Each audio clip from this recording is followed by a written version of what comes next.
All right, so welcome everyone. We're really excited to have you here. Glad you made it and found your way, and so many of you were so prompt, so early, which is awesome. It's kind of rare. So yeah, Jill and I want to talk a little bit today and just hear from you and have a conversation about change. I guess really broadly, but um, kind of what we had when we just met and said, hey, what would be fun to talk about? What would be helpful for people?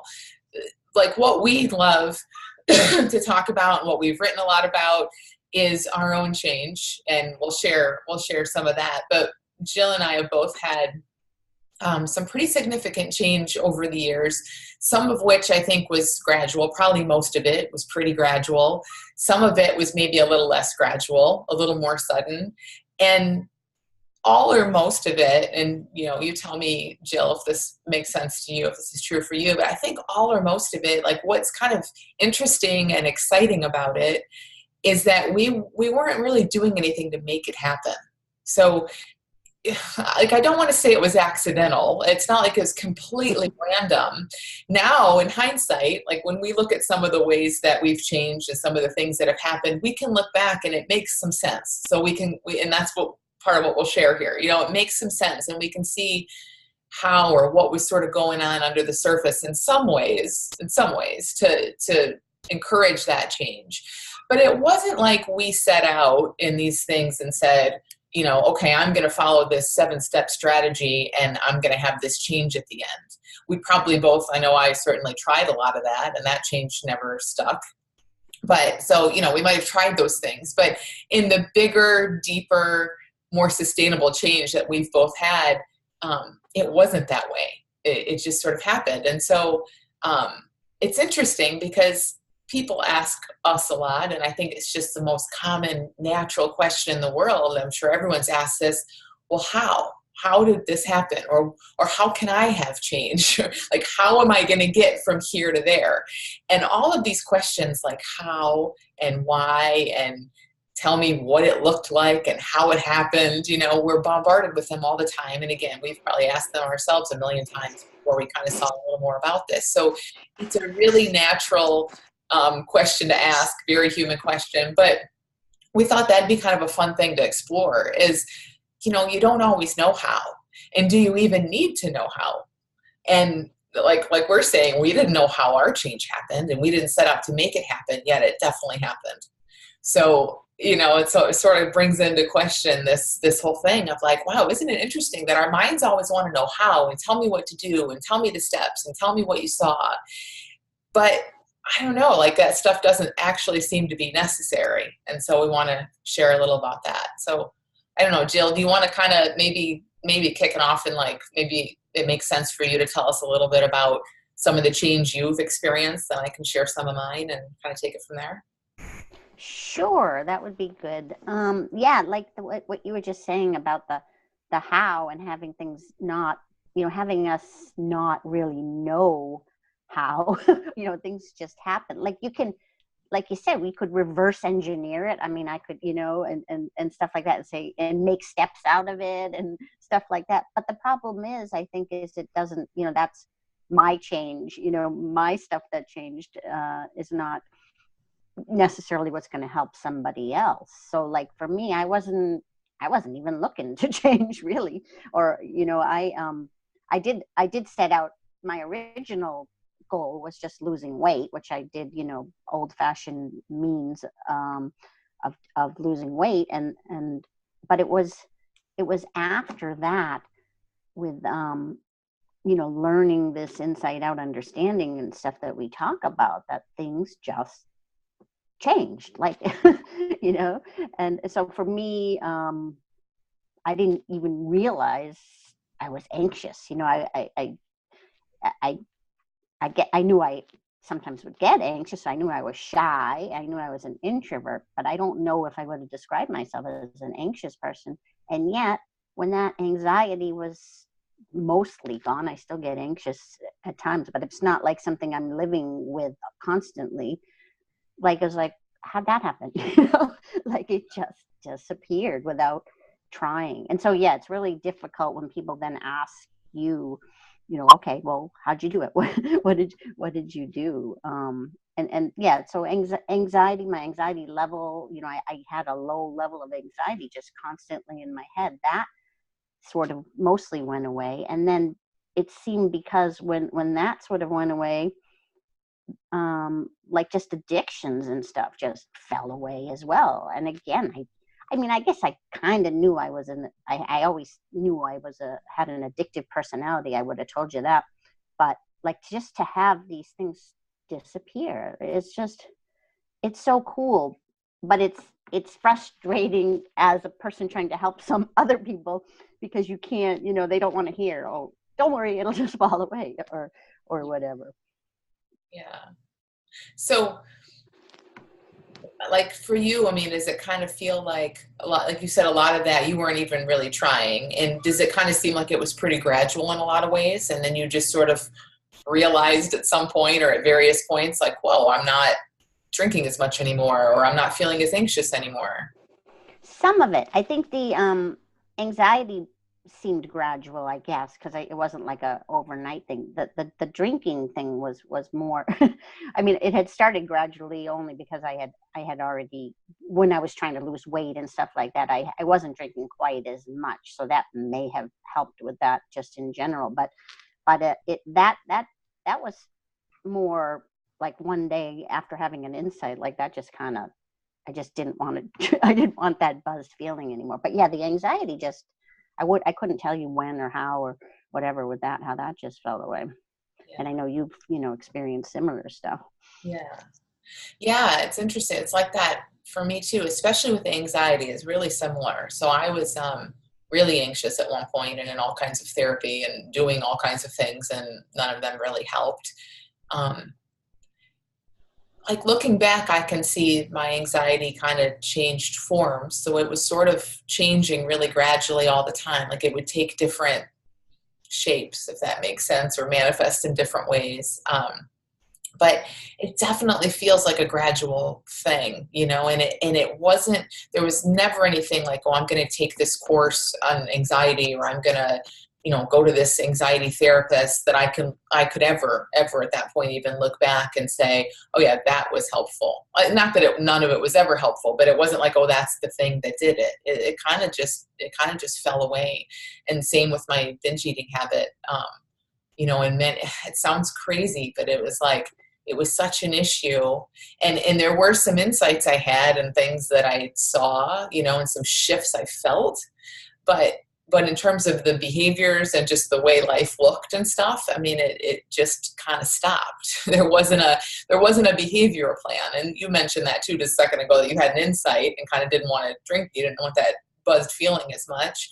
But there wasn't like a behavioral thing. So maybe that's an interesting place to go. So it sounds like for both of us, we could sort of point to some insights we had that seem like they preceded the change. And I say it that way, I'm kind of hesitant to say it that way, because I think really, like, we don't really even know what leads to change. A lot of times, like we could, like you said, we could reverse engineer it. So we can look back and say, oh, I had this insight, and then a week or a month later I was done. And we want to connect those things, but we don't know that for sure. But, we can kind of guess that there's some connection there, but we never really know for sure.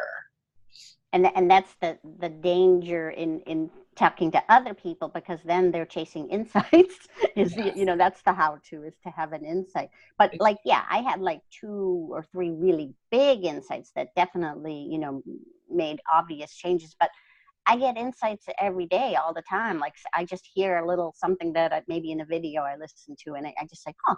And then, you never know what will happen from there. And then suddenly, weeks later or months later, I'm folding my underwear like we were talking about before. Which I'll just mention that, because that's like the same kind of thing. And it has no real bearing in the world, but like, I posted this on Facebook in a group recently, where I just found myself recently. I mean, it's probably been a month or 2 that I've been doing it. I used to think folding my underwear was stupid. Like it was like, who cares? It's just me. It's in my drawers, and And I didn't care. I mean, and so I just used to throw them in my drawer after I take them out of the laundry. And then suddenly I just one day I was just folding them when I was doing the laundry, and I haven't stopped since. But that's like, it just seemed like so nice now to have these nice folded laundry. Like, so those are the kinds of changes. You know, I didn't have an insight about my laundry, about my underwear. Right. Like, that's what's so cool about this stuff. Yeah. I still do not fold my underwear, but yeah, I mean, it's a, Someday, you too. I might. I'll give you the how-to. I might. I'm definitely not going to work on that one if it happens still. But no, that's so true, because like I was thinking about this for this call, and you know, a lot of times when people are asking, well, how? Tell me how. Tell me how. They're wanting to know. They're kind of really asking one of two things. One, what did you do? And that's, you know, that's kind of the first question. If you've been in this conversation a little bit, or you're a little more enlightened, the question, instead of what did you do, it's tell me about your insight and how do I get one of those myself? Like, what did you see that made you, you know, like helped you lose a bunch of weight or made you start folding your underwear, and how do I get that? And like you said, I mean, that's just kind of a more enlightened, fancier version of a how question. And like, there is no real answer to that. You know, insight is just new thought that we have all the time. So I think, I don't know, tell me what you think about this, but to me, it just sort of seems like as we started looking in whatever way that was happening, as we started kind of seeing more about how we operate, like what's true of us, what our experience is made of, all that kind of inside out stuff that we study and share, we just, like, things just looked and felt different. And change, kind of, just because change is our nature, we're always changing, and we're always wanting to change. We're always like evolution is just sort of part of our design, and change in positive directions is part of our design. That, like, for whatever reason, as we started to see more about this, we stopped getting in the way. And again, now I know that can just bring up a million questions too, of like, well, how did you do that? How were you getting in the way? But it's just kind of like, you know, I always imagine it as like change is wanting to happen all the time. But when we're in our heads and we're thinking and we're asking how and why, and we're trying to make it happen, it's kind of like we're putting a thick layer of ice on this river that's flowing, you know, and it's still flowing because that's what it wants to do. That's how it's designed to be.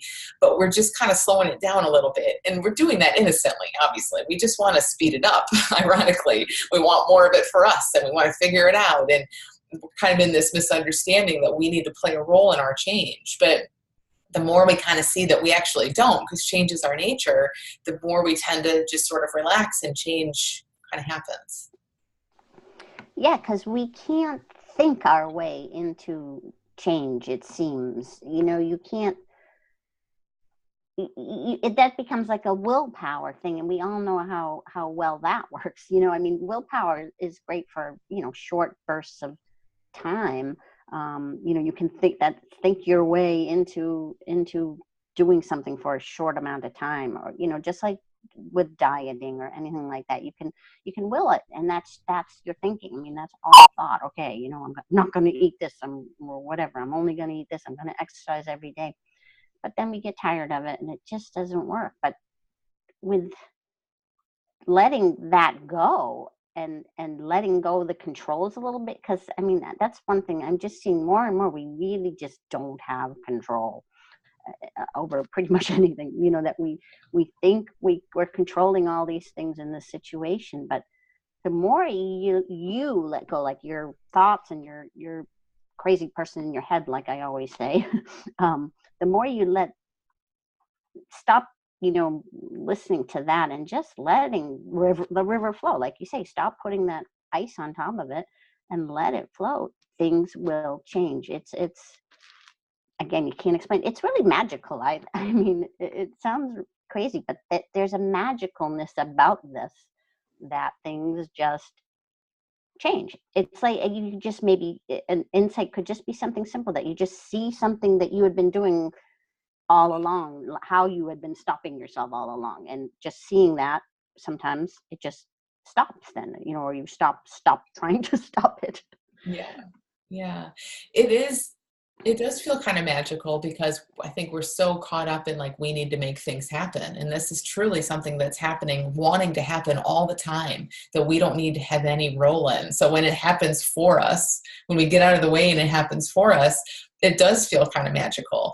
And at the same time, because everything we share is kind of like both ways, like, it has this side and that side, like it's magical, but it's also the most practical thing in the world in a sense, and commonplace thing in the world. So it's like, I always think of, how grandmas everywhere are telling their grandchildren, like, oh, just go sleep on it. You'll feel fine in the morning. Like they don't dig into every little thing. It's like the kid's worried about something and everyone intuitively knows, go take a nap and that's going to fix it. That's as magical as what we're talking about. So, big change, like not having anxiety anymore and dropping habits and addictions and things like that. It's no different than exactly the mechanism, if there's a mechanism at play, as oh, you have a lot on your mind or life looks really hard, go take a nap or go to sleep and it'll look different tomorrow. Because what's happening in both cases, right? Really, in both cases, it's exactly the same. We're so in our heads. We're just thinking so much and we're trying to solve our problems with our thinking usually. So we're thinking about the problem, thinking, how do I fix the problem, which is just more thinking, why do I have this problem? What am I going to do? And because we just feel the thought that shows up in our minds in any given moment, that's literally all we ever experience is moment to moment to moment. We feel thought coming through us. When that thought is all about, I have this huge problem and it's big and how am I going to get out of it? That's all we get to experience. But when we don't worry about that, it might still be there because we can't control our thoughts. But when we don't worry about it, we don't pay so much attention to that thought changes, that just flows through us. We relax a little bit. And and again, it's like going to sleep or taking a nap or taking a time out. And then suddenly you do feel better and things look different. And it's so practical too. It's not just like, oh, don't worry about that. Go rest and don't worry about the problem. It's really true that when we're not busying our minds trying to figure out how and trying to figure everything out, we actually get to see real solutions. Right. Like helpful ones. and so often it's not a problem, like you said. I mean, yes, sometimes problems are still there, but so often something we thought was a problem isn't after sleeping on it or whatever. It's like when you answer that email when it first comes in, that somebody's angry or something like that, and you reply back so quickly, and and you just end up in a big fight or something. If you looked at it, if you just went away and looked at it later, you might see that in a different way, that oh, they weren't really being mean, or whatever. And you just that little time away from your initial conditioned thoughts, like it makes such a difference. And that's why we do have those phrases like go sleep on it or this too shall pass and those things, because it's true. It's really true. Yeah. Yeah, so it's interesting because it kind of brings you full circle to where how can look like a question we have to actually answer at one point, and it can look like a big problem because you need to know how. I mean, I needed to know how to end my binge eating habit, and I did not know how to end my binge eating habit. So that was a huge problem for a long time, or it looked like one. To it kind of coming full circle, well, how, if your mind's full of hows and it looks like a problem, that can almost be like your best friend. That, in a sense, that's just showing you, oh, I'm in that really busy mind place. What I need here is to let my mind settle down, go sleep on it or whatever, just let that move through, not worry myself, get all tangled up in all those how questions.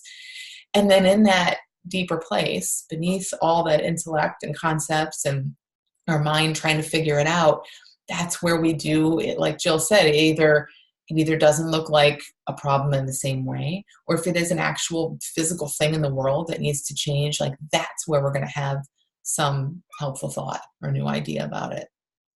Yeah, and even that, I mean, I've had major insights even being totally caught up in my head too. Yeah. So there's not even a how to for that. Like, okay, now how do I quiet my mind? That because that Yeah. becomes the next thing. But I had some, one of my biggest insights was just when I was so angry and stuff, and then just read a few words randomly that an email had come in, and it whoosh, just all went away, and I felt nothing but unconditional love for the person I was totally mad at before. So there's not even any rules with that too.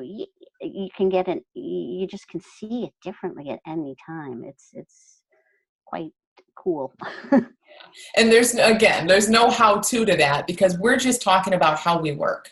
And Yeah. every single person in the universe who's ever lived works in the same way. So this has nothing to do with any of us here on this call, or like special people that know certain things. I mean, this is just a universe. It's like how we're all designed. Yeah, which is neat. It's because every single one of us on the call, every single person in the world, no matter what's happened to you in your past, no matter what's going on now, you have it's inside of you to see things differently, because that's the way we work, like you said. That's how we work, and it's not you, like all the stuff going on in our heads, all that how to's and all that stuff. That's not really you. Like, we are the people. We are the I don't know, the entity, or I can't even think of a word to call it. That, what's underneath all that thinking, all those how to's, all the stuff your psychiatrist told you, underneath all that stuff that you're trying to do, that's who we really are. And that's the natural state underneath us. That's where the feel, the better feelings come from, because it's there. It's always there. Yeah. And we're always feeling that, more or less. Like, we're always in thought, and then the thought settles down and we feel that bigger consciousness that is who we really are. Like, so there's no how to and how to get more of that either, or how to feel more of that. I mean, it just is, and it's always there. And we don't always experience that firsthand or feel that it's true for us in any given moment. And that's okay. So again, it like just kind of taking all that we're sharing so far and just seeing, okay, yeah, there is a design to us that encourages change, that wants change to happen. And it happens completely on its own. It's the most natural thing in the world. And the more we can just relax and know that happen. That's why we teach about this or share it so much, because we want to, like, when you get a feel for the fact that this is your design, you just do relax, and you just do, it just does work nicely. It's the trusting that too, like, just once you really have a trust in it. I mean, it doesn't mean you're never going to feel these things or be anxious or whatever, but when you trust it, because you just know it's the way things work, like, that alone goes so far, because there's just that crack in the windows, open to know, okay, this is, I know, I can't see, I don't know why, I don't know how, and I don't know how this is ever going to end. And but that little piece of you knows it will, because you trust it, and this really is how things work. I mean, Amy and I can both say 100% certainty that this is how it works, which is always why I also tell people, to seek evidence for it in your life, in little silly things, how feelings are coming from thought and not from situations and people. Like just look for it in life, and then you just become more and more convinced, until you just know it in your bones that that's the truth. And then you don't need how to, because you know it. Yeah, exactly. Just, that's perfect. Should we go to some questions? Sure. Open it up for people. Okay, there are a few that have been put in the chat, so we can start there. But again, if you guys want, feel free to use your little raise your hand feature, or like I'll read a couple of these, and then in between, just unmute yourself if you want, and we are happy to share. It doesn't have to be just questions either. Again, anything that you just want to chime in and share your own change, or what you've seen around this. We'd love to have that kind of conversation. So Deborah asks, I've gotten into the principles. Since I've gotten into the principles, almost stopped getting anxiety, which is amazing. But this has been replaced by stomach pain. Had lots of tests and they're all clear. So my question is it possible my anxiety has changed into pain? Um, sure, sure, it's possible. Like mine did that for sure. Like it felt one way, and then it kind of, and I see that a lot because we kind of get onto it. Like if you're used to anxiety feeling a certain way, and then you see, oh, like that's just anxiety, or that's just my mind creating the same thing again. It's all, I don't know if you experience this, Jill, but it's almost like you get a little bit onto something. But then our mind is really sneaky sometimes, so it'll like have it show up in a slightly different way. So yeah. So sneaky. Yeah, like that ego mind, or just our thoughts, or whatever you want to call it, is so sneaky that way. It like anytime you catch on to it, it's amazing. It's like really smart Yeah. and sneaky. So yeah, it's still probably the stomach ache. There's probably thoughts, subconscious thoughts somewhere, that are that you just can't, you're not aware of, which is okay, which is fine. But if you're feeling anything like that, it's, especially if you've had it checked out with the doctor, um, yeah, then that's still anxiety. Or, I mean, you don't have to label it that, but it's thought in the moment somehow, causing it. Yeah, I mean, and just seeing like that's not bad news, Deborah. I mean, it doesn't mean like, oh, you still have anxiety, you thought you didn't. Like, no, it's just the way thoughts showing up and moving through you in a moment. That's all it is. So again, like you used to label it anxiety when it showed up a certain way. Now your mind is wanting to maybe label the stomach thing. Is this anxiety? Well, you know, we're saying it could be, but who knows? We don't know. It doesn't really matter. Like what it is feeling, right? What it is experience, sensation, emotion, like thought, life energy, whatever you want to call it, moving through us. And I think what's just so helpful to see about that is, like we've kind of been pointing to here, it's not you. There's nothing you have to do to change it. It's 100% self-correcting all the time. When your stomach hurts, your mind might want to go to, oh my gosh, why again? What is this? Why did it take this form? But you just see that. You just see that's okay. That's my mind wanting to grab onto this and tell a mental story about it.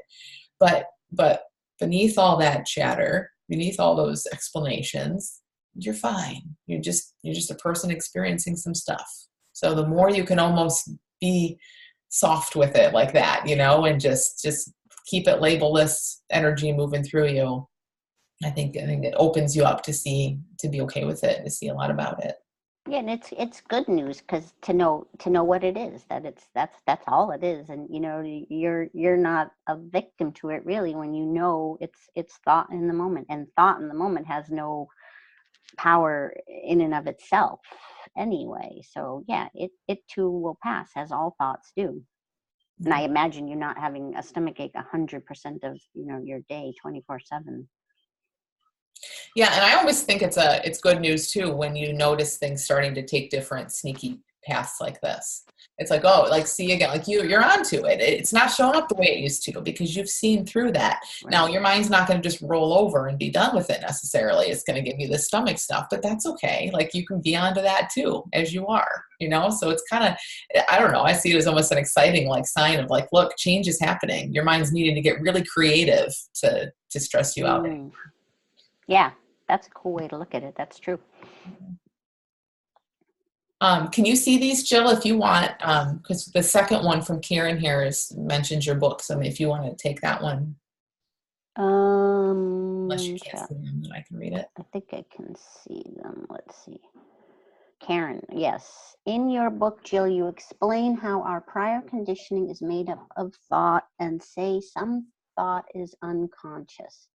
You also give advice of tracing back through a thought. I have panic attacks and I can't seem to find the source thought, maybe unconscious previous conditioning. So I made the decision to not worry about being aware of the thoughts, but the panic attacks are not getting any better, maybe worse. Yeah. So when I said that in the book about, being aware of our thoughts to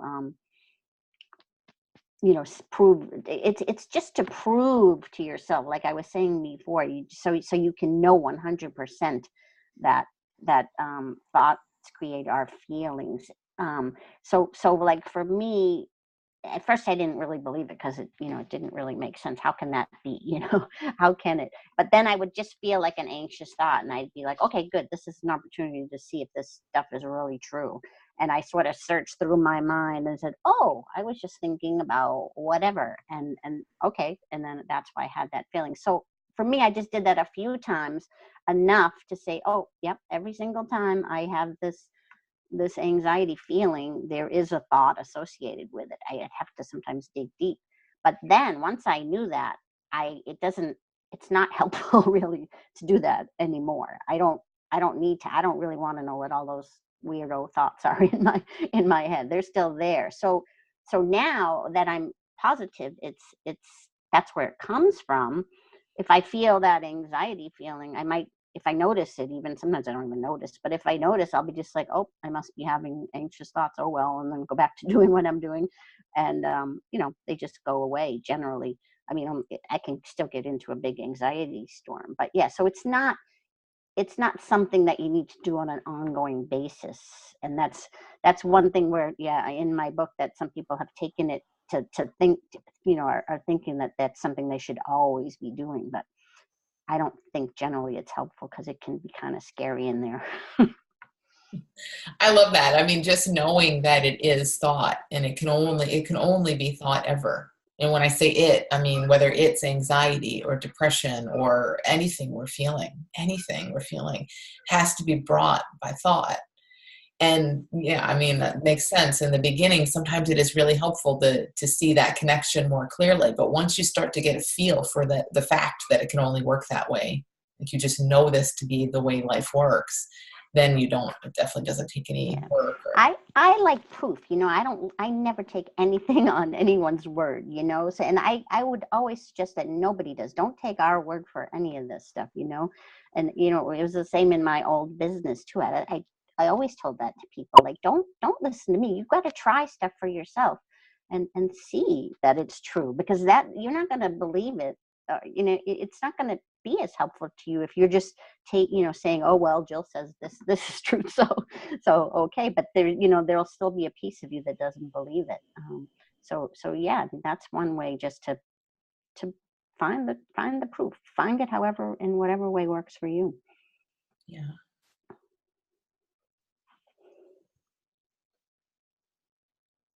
What else do we got?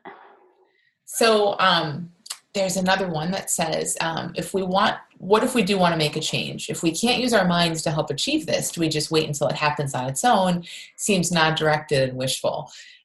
It does, and you can use your mind, and you should use your mind. Like, it's not that, like, our minds, our intellect, our conceptual sort of mind that we use to have all these little thoughts all the time is really, really smart, and it's an excellent tool. I mean, it's such a great tool. Thank God we have it, and we do use it. It's just that we have so much more than just that. So we're not at all saying don't use your mind. We're just saying that when your mind has you spinning in circles, if you want to make a change and your mind is just, you're like a hamster wheel on the hamster wheel saying, well, how do I do it? And I don't know what to do. And I don't think it's going to work. And you're on that hamster wheel. That's just your mind spinning in circles. And that isn't helpful. That's where, like Jill was saying earlier, like, we can kind of start to see it and test it for yourself, but see that, okay, when I disengage from all that hamster wheel thinking, and I'm able to trust that clarity and a nicer, like a different way of seeing things and answers, if I need them, are in the space beneath all that thinking, then you just naturally start to go there so much more, and you find what you're looking for. So, but it's not that the mind is a problem, or that we're not using that tool to change. I mean, you get all kinds of really practical ideas, and there's definitely a time and place all the time to think things through and kind of think about it from a more mental place. It's just more of like when you feel that it isn't helping and you feel stuck and you feel bad, that our design is such that feeling is always showing you that it's okay to let go of all that conceptual stuff and go deeper, because deeper is going to be a whole new well of a whole new resource for you. Yeah, and the thing with trying to think our way out of these things is you're adding more thought on top of thought, because what's causing it to begin with is thought. And so then if you're like, all right, so how do I do whatever, get out of this? And people are so afraid of being passive, but you're adding more thought to it. And so that's only going to put more in your head and give you, more buzzing going on in your head. But, you can, what does seem to be helpful, maybe this is a how-to, I don't know, but it's just like knowing if there's a certain thing that you aren't happy with, if you just kind of throw it out there to the universe or whatever, set an intention that this is something it would be great if I would somehow get more info from the universe about, how to solve this problem, and then let it go like that. That's it. Just be like, this is what I want to sort of understand better. And then, go about your business, listen to different videos, but just, that's just kind of there in your mind without it being like I got to do this. And you will be surprised. Like, the answers will come to you when you're taking a shower, when you're driving in the car, when you're listening to a video, or when you're in the little school of big change. Something will come to you, because it's just there floating in your mind. But if you're trying to work it out, our thinking brain doesn't, you don't need that. It's the wisdom is what the other part of us, that wisdom mind, that we don't have any control over it. Not that we have control over the other part either, but that's, you'll get your answers. Like, just try that. That's my how-to. Yeah, no, I do that all the time. And it's a great question, Deborah, because it really, like, I'm sure this is a really common question. And I remember when I was first hearing this stuff, after coming from a past of like making things happen forever, this felt totally non-directed and wishful. It was like, that's crazy. These people are never going to get anywhere in their lives. They're not relaxing. What are they thinking? but like, I saw like what you're saying, Jill, like I could be in my head, and now it just almost goes by like a feeling, because I used to be in my head and there was tension and it felt sticky in there, and it just felt repetitive and hard, and that never ever got me anywhere. And I would, for anyone, if you're wondering this, just look at that for yourself. Again, I love that kind of theme that's coming out of this call. Like, test this for yourself and see, when you sit and think and think and think and think, does it really help as much as you think it helps, or it seems like it helps? Or is it when you kind of let go of that and go take a break or come back to it later, that you tend to have solutions? And that's just, everyone's kind of like with a computer problem, if you've ever had that and you're working on it for hours, and then you just go away and come back and boom, you get, suddenly it just comes to you. And that's the same with this too. Like, just, leave it alone for a bit. And it's a back and forth, right? So it's like you use your intellect, but then you also let go. You don't grab onto it. So like, you're like that sort of process, if we want to make it that you said, Jill, that's exactly what I do. Like, I have real change I'm wanting to have happen in my life. And I'm kind of doing that thing of, okay, here's what I would love to have. Now I need to have some fresh ideas about that. Done. Now I don't go into my little computer and try to generate those fresh ideas. That's when I take that step back. And then fresh ideas, they show up. Maybe not instantly, maybe it's a week or 2 weeks later or a day later or whenever it is. But when fresh ideas come up, they usually have something kind of practical around them. Call this person, do this, reach out here. So then again, you're sort of back more in your intellect, like using your resources, so it's a really natural kind of back and forth that happens. It's just that we're not only relying on the hard drive. We're recognizing that beyond this little hard drive in our heads, we have this gigantic internet at our disposal, way better than the internet, really. That's what we want to just use them both. Yeah, totally. All right, you want to take the next one, Jill, or start with the next one? So how do I eliminate the fear of panic? Nice, easy one for you. Fear of panic. Is that the whole question? Oh, yeah. How do I eliminate the fear of panic? How do I? It's the same as what we're saying. That's what creates panic attacks is getting a little bit of anxiety and then getting scared that it's going to turn into more. And it's just more, lots of thoughts and thoughts. So it's everything that we're saying, just starting to see that it's coming from thought, and that's the only place it can come from, and then letting it go. And, eventually you may have fewer panic attacks or not.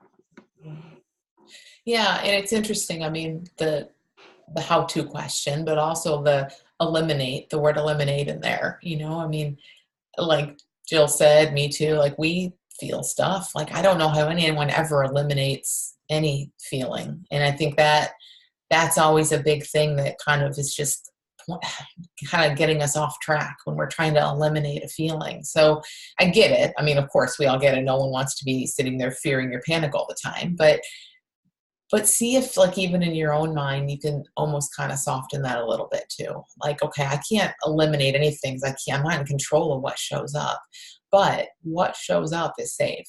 It doesn't always feel that way. You don't always like it, but it is safe because it's energy. It's just thought energy moving through you.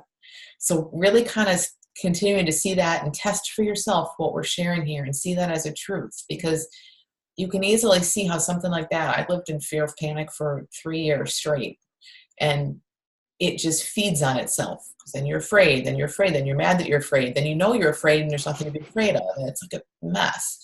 But kind of seeing it's all just layer and layer and layer of thought, and that it's all of that thought, as scary as it looks and feels, it's going to look and feel a certain way, but that isn't the truth of it.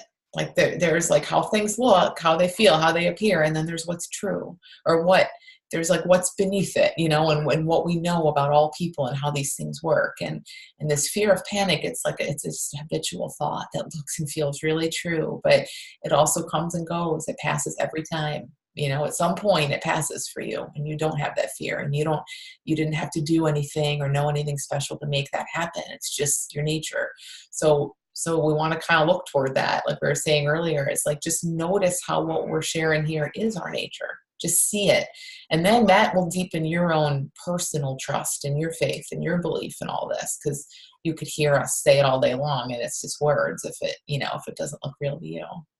There's also something in, like, the not needing to eliminate it, or being okay that you have panic attacks, like it's almost as if until you're okay with it, and that may not be totally true, but it sometimes seems like that if you can just be okay, even though it feels horrible. Part of life is up, we have ups and downs, and we all think we want to just only have the ups, but we can't have the ups without the downs, unfortunately.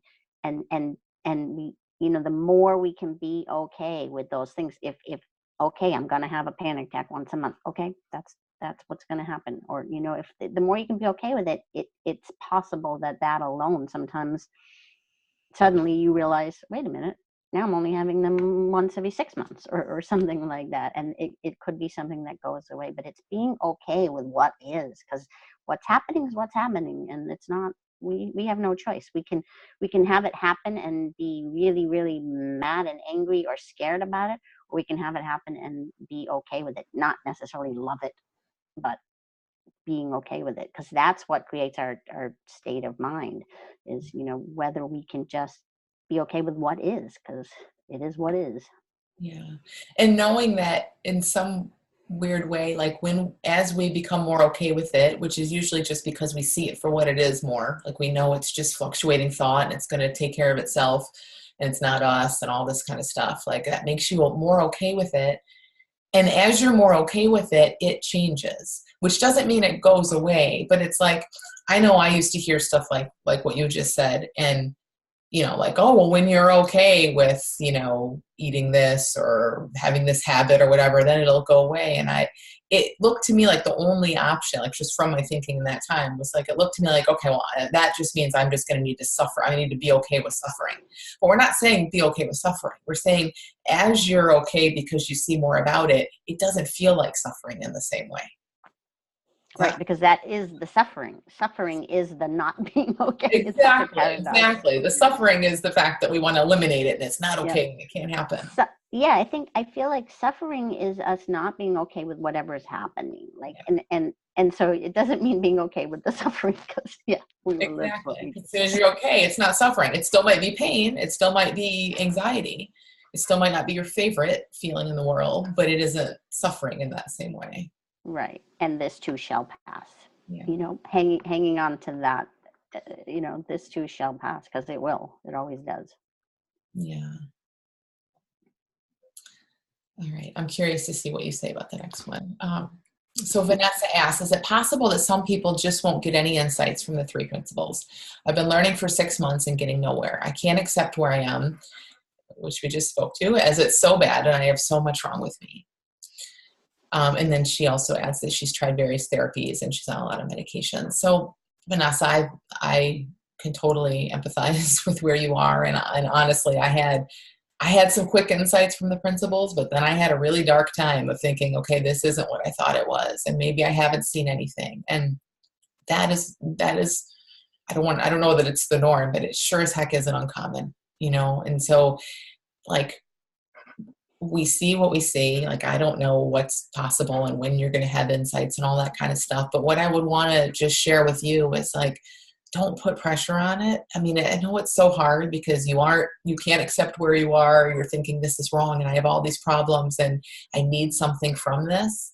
But unfortunately, that's like the perfect recipe to be stuck in. I need this to work. I need to see something here, which is like the perfect recipe for not seeing that much besides our own habitual thoughts over and over again. So, it's like most people see something really helpful in this. And I just want to encourage you to keep looking, but without the pressure and without the rush as much as you can help it, and just getting curious, like we were saying earlier, just take it as like, what if there is something to this? Like, what if I am well? Sure, you might not feel well. You have lots of painful thoughts happening all the time.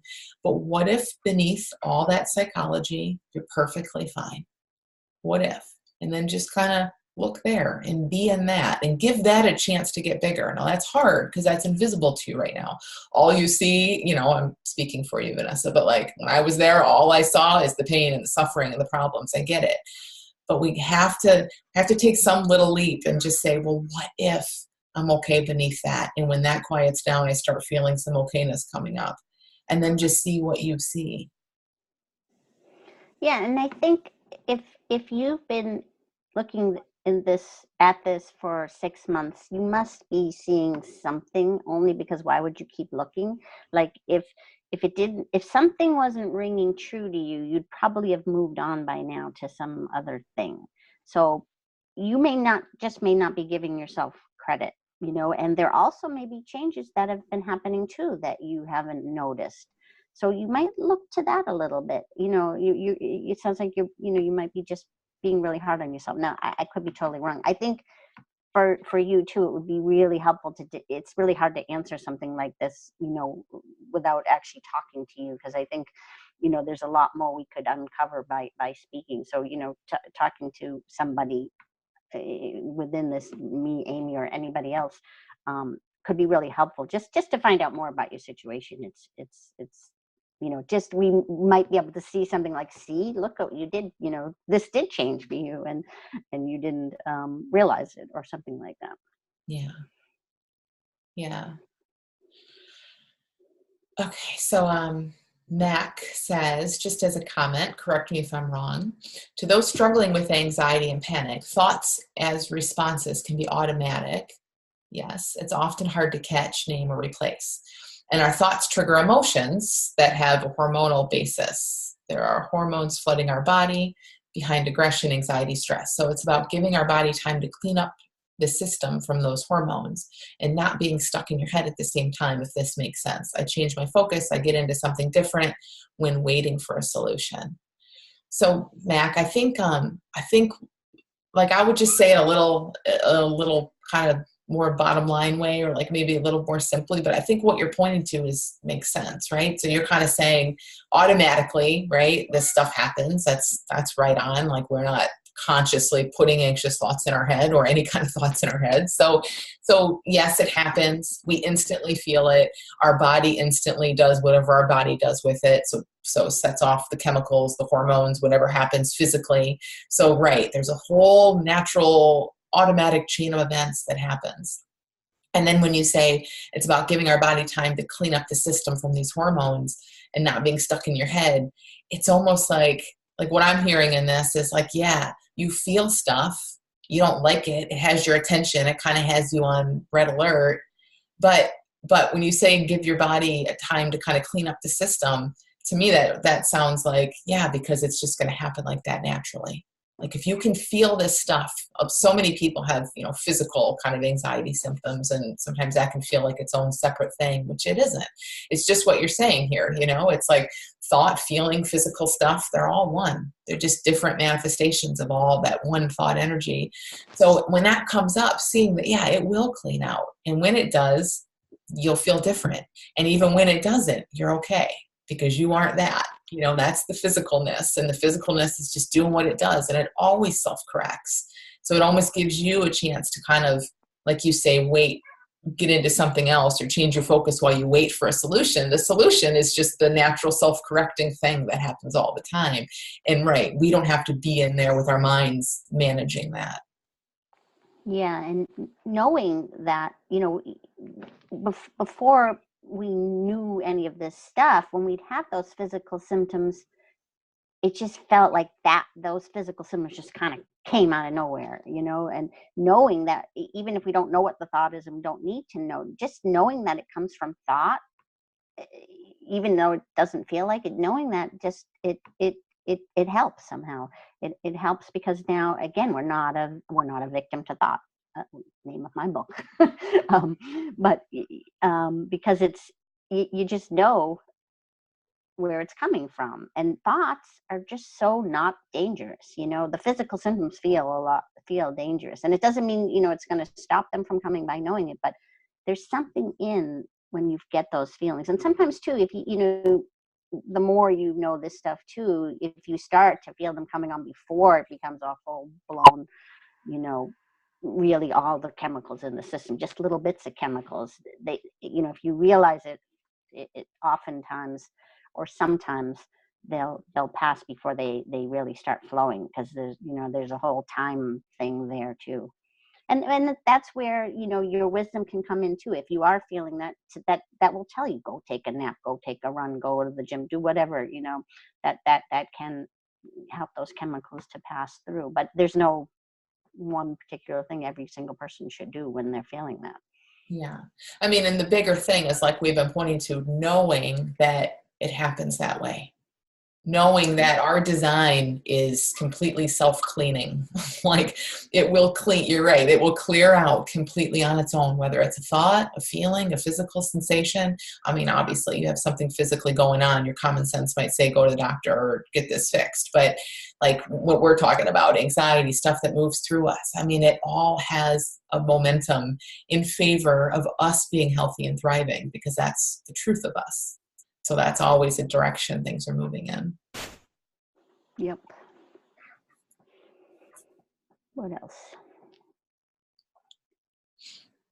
Good questions. Yeah, great questions. So really good. And I love everyone saying, like, thanks for that question, I can relate. And yeah, it's good. This is always the best part, is to just kind of hear what's on people's minds. And again, feel free. We have a little time still if you guys want to go ahead and if you haven't yet, if you want to put a question in the chat, we can take as many as we have time for.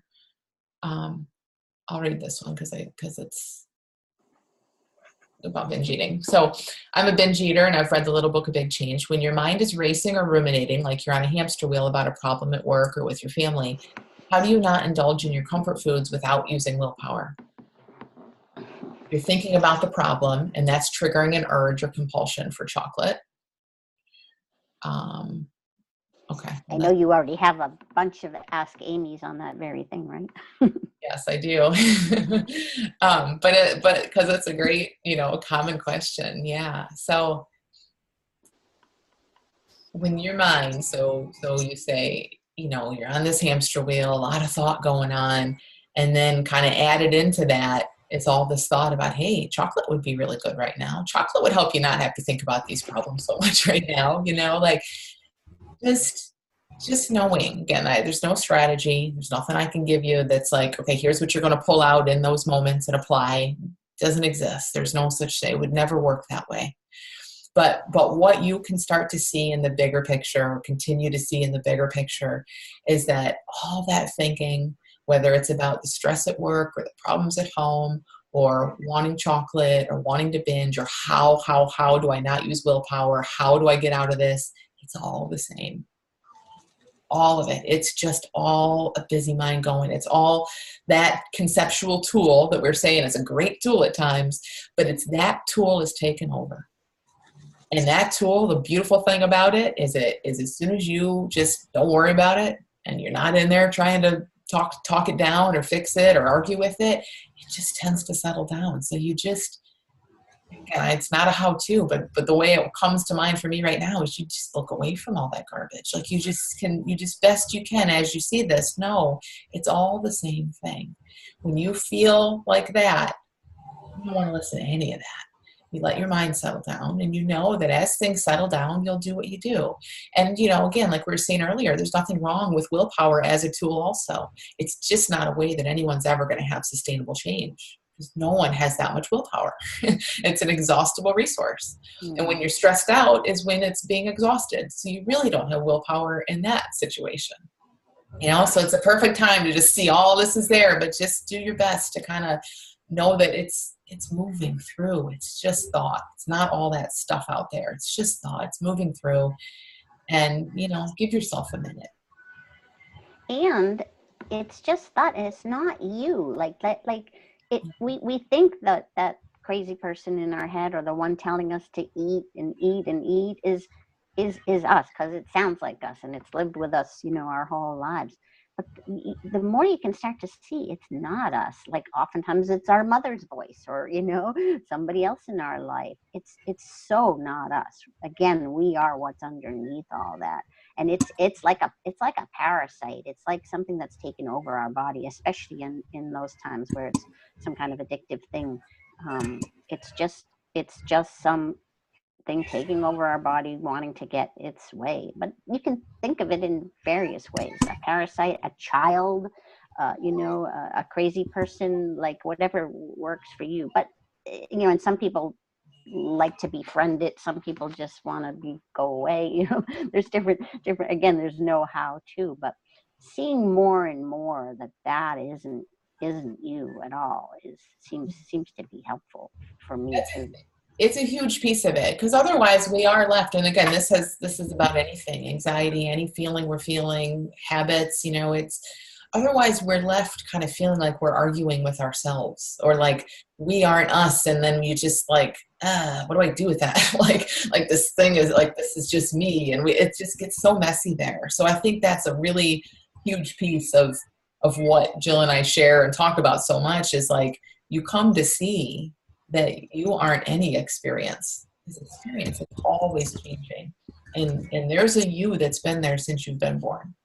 You've experienced tons of change also. You've grown up, your body's grown up, your mind has matured, all kinds of things have happened. But there's an us in there that's like invisible. There's a sense of like a consciousness that's there, that has never, ever once changed. No matter what you're going through, it just has never changed. It can't. It doesn't.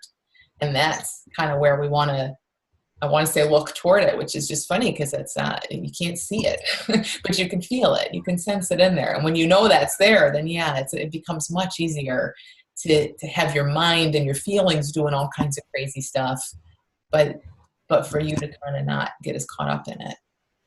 It's kind of cool, like letting stuff unfold, because like I'll have a certain idea, like just today, this is a silly example, but like I had my bar class earlier at noon, and my plan was I'm going to come home and make sure I take a shower so I'll look, okay for this webinar thing. But then I that crazy person inside of me tried to convince myself, oh, you don't need to take a shower. So what if you have your ponytail on or whatever during the thing? But that, and then so I was recognizing all this going on, and I didn't know what was going to happen. This was like as I was driving home, and I kind of was like curious, what's going to happen? Am I going to take a shower? Am I not going to take a shower?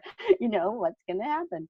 And, I just came home, went upstairs, took a shower. Like it just happened. And that's really all the time. It's the same with like the binge eating or anything. I imagine I've not had that, but it just get curious. Like, okay, which who's gonna win, or what's gonna happen? Like, be curious about it, because if you just let it unfold, you'll be surprised how you go there's no better or worse, but let's call it the better route, or the thing that's better for you, perhaps.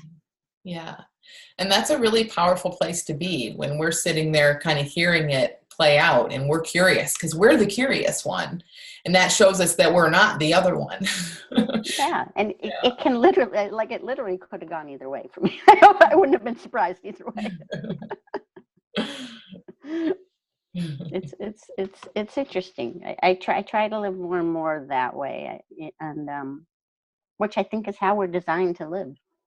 But it's so easy to get overridden by the cuckoo bird. Yeah. I love in here, Mel says, if the inner dialogue was really you, why on earth would it be so mean to yourself? I mean, that I heard someone say the other day, he was a former addict and he works with addicts and stuff. And he was saying, like, he realized that all addicts had the same thought. I mean, all people have the same thoughts. We all do have the same thoughts, right? But he kind of realized, like, wow, how did that person get my thoughts? And if they have my thoughts, like, or maybe these aren't actually my thoughts, and that was like, wait a minute, it's kind of what Mel's saying here. Like, if it's you, like, why would we just walk around bashing ourselves and scaring ourselves and worrying ourselves? We wouldn't. And it's not anything evil either. It's just a mind that wants to fix things and solve problems and be analytical and like that. It's just where it kind of goes. But the more you can see, yeah, there's a whole you that's not that. I mean, it's just everything gets so much easier. And we do that's like so important. We all do have the same thoughts. I've really found that when people see that they're not the only ones, because we all live in our own little head and just assume everyone looks fine outside of us. They all look like they've got it all together. They don't binge eat. They don't do this. They don't drink too much. Look at them. They're all perfectly cool and happy. No, they're all crazy too. they're like everybody has those thoughts. Everybody. They may come in slightly different flavors, but and something about knowing that is really helpful. Yeah. So that's a perfect segue. We'll make this the last question. Nicholas asks, he says, sorry if it's a heavy question. That's okay. I'm curious about how this understanding can help people with suicidal thoughts. It sounds to me that this can be very helpful. It definitely can. Do you have any experiences or examples of this? Totally. So, yeah, I mean, I know it feels like a heavy question and people get kind of like worried when you start talking about suicide, but it's a thought exactly like we're saying, and people like we all are capable of having any kind of thought, and they come and go. And sometimes they look really big and serious. And sometimes they look like great ideas. Other times they don't look as big or serious, or they don't look like such a great idea. But it's so helpful for people to kind of see that what we think doesn't mean anything important. Like, because you're thinking I should go eat that entire cake or I should kill myself, that doesn't mean, like, that's not you. It's not giving you valuable information about your life. It's not, if it comes with a heavy feeling like that, it's actually showing, okay, your mind is going off and the heavy feeling is there to kind of help us not take things quite so seriously. So it's like anything people can see around this about just learning to not take their thinking so seriously. It's so helpful, especially when they're big thoughts like that. And I'll just mention a little plug for my Freedom series at the end here. I do a Freedom series before my Little School of Big Change launches, whenever it launches, and that's going to start next Tuesday. And one of the conversations is with a woman named Judy who had suicidal thoughts her whole life. She planned her own suicide, I don't know, multiple times. And from seeing this understanding, it has shifted so much. So, Nicholas, I would really refer you to that. Like it's a, I don't know, half-hour conversation with this woman, and she just shares it in such a great way, how she still, those thoughts will still come up once in a while, but it just doesn't look the same. She knows it's her mind going to a familiar place, and it doesn't feel like that idea is coming from her anymore like it used to. And, and it has just changed so much for her. Yeah, I don't have too much to add to that. That those I haven't, I haven't personally experienced those kinds of thoughts, like even depression too much. But it's this, it is, it's just another flavor of thought. It's depression, and it's just, instead of anxiety, it's depression. It hits different people in different ways. Some people have anger, or some people have all of them. But it's all we're always trying to feel that peace that's in us, one way or another. We're always trying to escape those thoughts and feel better. And whether it's drinking or shopping or sex or thinking that, killing ourselves is the answer, we're just looking for that way out to feel better. But the more we do understand this, the less we have that need, because we start to see that peaceful feeling is there and accessible anytime. Because if it's our thoughts creating how we feel, not what's happening outside of us, then it's there always. No, we can access that. It doesn't feel like it when we're in the middle of depressed thoughts or anxious thoughts, but to again, to know, to have that inner knowing that it is there, um, is just really helpful. Yeah. Great. Well, I'm so glad so many of you could join us live. It was awesome, awesome to talk with you. And thanks, Jill. It was fun to do this with you, and I hope it was helpful for people. Yeah, that was great. It was really fun, and I'm happy so many people came. Just a plug for my book, Victim of Thought: Seeing Through the Illusion of Anxiety. It's available on Amazon, and yeah, and also there's a Facebook group that goes with the book. But it's, anyone who's interested in this understanding could join it as well. Just look up Victim of Thought on Facebook. Yeah. Yeah, it's a great book. Really great forward. Just kidding. I wrote the Yes, forward. Amy wrote the forward. Oh, But no, and my blog is what did you do with Jill .com, to which you might want to sign up for. yeah. Yeah, it's a great way to just see more about what we're sharing. And I also have my Little School of Big Change. Go to littleschoolofbigchange.com, and if you're interested in seeing more about all this, that's another great way to do it. It's a course and a community and lots of good stuff there. We talk a lot about habits and anxiety and everything we shared here on this webinar. Yeah. So great. Thanks so much, guys. Thanks for making it. Really, really great talking with you. Hope it was helpful. Bye, everyone. Bye. Have a great day.